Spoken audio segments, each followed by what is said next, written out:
It's time to throw it back to the 60-day revival of this 1978 C3. It wasn't running when I started working on it, and as you'll see, the progression of the video is going to take you from this very moment until it left my house on day 75. It ended up taking 75 days to do it because there was a whole carpet debacle. But at the end of the day, the car completely transformed from what you're seeing here. I mean, the interior, obviously, a little rough. The engine covered in leaves, non-running, into a very beautiful, shiny, fun car. So follow the journey here on this 1978, and this is all I do is I save old Corvette project cars, bring them back to life, and find them a new home. Let's get into this and see the progression over 75 days.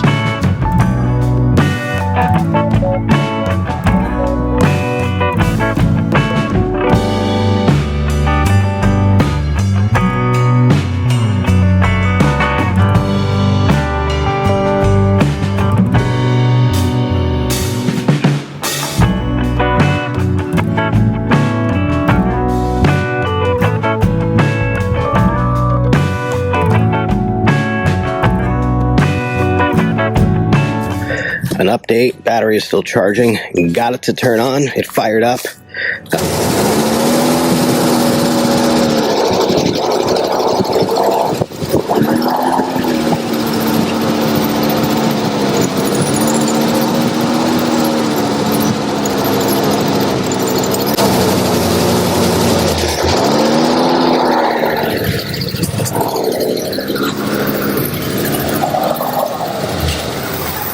Broke up the ant colony down there. Yeah, look at them go.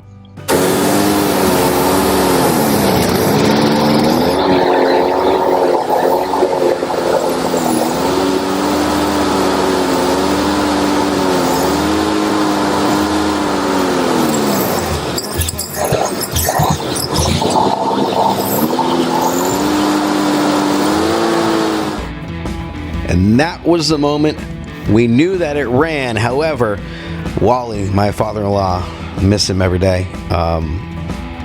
Watching this footage brings me back to the moment we got it running and how cool it was for both of us. Regardless, though, we had to swap out the carburetor. I had never done it before. And Wally is one of those guys where you teach a man to fish and he'll never go hungry. And so he informed me it was time to roll up my sleeves and do a carburetor swap. So we'll get into that in this next montage of clips. But the goal was to get it to run and move. It was the back half of his property. I needed to get it running, so I needed to do that carburetor swap and get it up to the front so I could get it on a trailer and get it home. So at this point, I had gone to O'Reilly and spent about $100. I had to get some carburetor cleaner, fuel filter, and get a lot of that stuff done.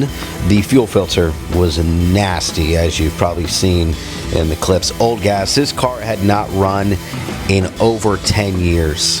Hadn't been on the road in about 15. So everything was just gunked up. And swapping out that fuel filter was step one of getting it running, but we already knew that the carburetor needed to also be either rebuilt or replaced. We ended up grabbing another one from another car and getting that on there.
right, so that's where we were at on day 3. This is day 4, and I had gotten it home at this point. Started to get an idea of what the paint had in it, based on what I saw outside and what you saw outside, like that. To have it come back and get a shine gave me optimism. Now, I'm just going to disclose, if you don't know, I had never done any of this before. I have a C4 of my own that I've been wrenching on and having fun with, but to get a car from sitting there, falling into the ground, not running, looking like crap, to where it ended up getting at the end of this video was one of the coolest moments of my entire life. So now what you're going to see is a real transformation. So we got it running. We figured out why it wouldn't run, fixed that. Now it's home, and I'm going to jump in and start fixing a lot of different things, as well as identifying that blue was not the original color. And that's what I discovered in this clip. That's the trim and the paint code. And the paint code is not this color blue. It's actually a pretty low production blue. I believe it was ice blue, about 1920 or 1930 made, and only a couple hundred supposedly made with the 4-speed option. These T-tops, clearly not the right T-tops for it. That's the original color blue. Looks close to a white, but it's not. It's like frosty or icy blue. That's what it looked like, brand new. And so they went, as you can tell, complete opposite with this dark color blue. Nonetheless, though, the person who was going to get this car anyway was probably going to go through eventually and repaint it. So I shared with the new owner that this was not the factory color and explained what the factory color was and where to find it. So if he does decide to paint it, I'm hoping he brings it back to that factory look.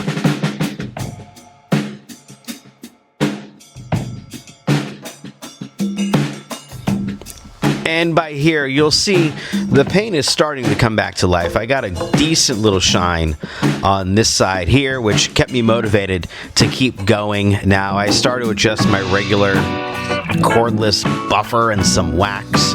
Didn't really get into compound at all at this point. Once I got into the compounding, it really brought the paint back. But I just wanted to see, is there a hope of shine? Again, I've never done this before prior to this project. So I was kind of just feeling it around, figuring out, knowing that, look, the paint wasn't great anyway. So if I damaged it, no biggie-ish. But you can see this really was a moment when I said, all right, this is going to be a really cool car.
This was taken on day 75, which happened to be the day the new owner came to pick it up. Now, I thought he was going to trailer it home because he showed up once before towing a car trailer.